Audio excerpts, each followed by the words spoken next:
Beaucoup se marient, mais peu savent si leur mariage est réellement valide selon l'islam.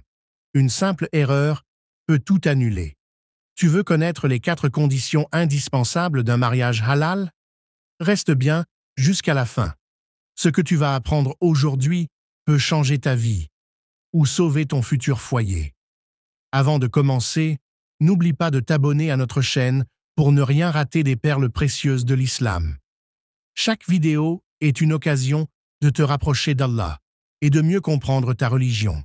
Et surtout, prends quelques secondes pour invoquer Allah en faveur de notre bien-aimé prophète Muhammad. Paix et bénédiction sur lui. Dis Allahumma salli ala Muhammad wa ala ali Muhammad.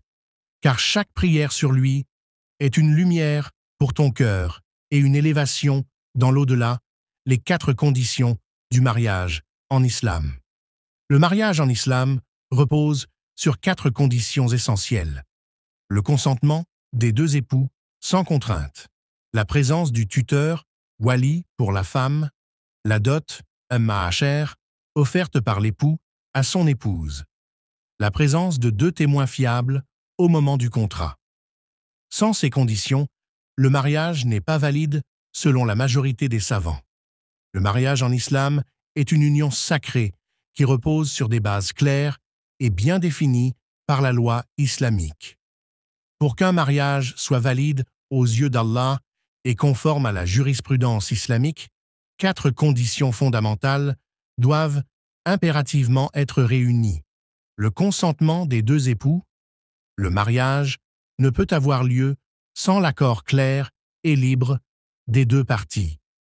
L'homme et la femme doivent être pleinement d'accord pour se marier, sans aucune pression, contrainte ou obligation. Le prophète Muhammad, paix et bénédiction sur lui, a dit « La femme vierge ne doit pas être mariée sans son consentement. » Ce consentement est une condition essentielle qui garantit la liberté et la volonté de chacun dans l'union. La présence d'un tuteur, wali, pour la femme. En islam, la femme ne peut se marier sans l'accord de son wali, généralement son père ou un proche homme de confiance. Le wali est chargé de veiller à son intérêt et de s'assurer que le prétendant est convenable sur le plan religieux et moral. Le prophète, paix sur lui, a dit « Pas de mariage sans wali ». La dot, ma'asher. Le ma'asher est un cadeau obligatoire offert par le mari à son épouse au moment du mariage. Il peut s'agir d'une somme d'argent, d'un bien matériel ou de tout ce que les 2 parties s'accordent. C'est un droit de la femme, un signe de respect et d'engagement. Allah dit dans le Coran et donnez aux épouses leur mahar, de bonne grâce. Sourate An-Nisa, verset 4. La présence de 2 témoins musulmans fiables.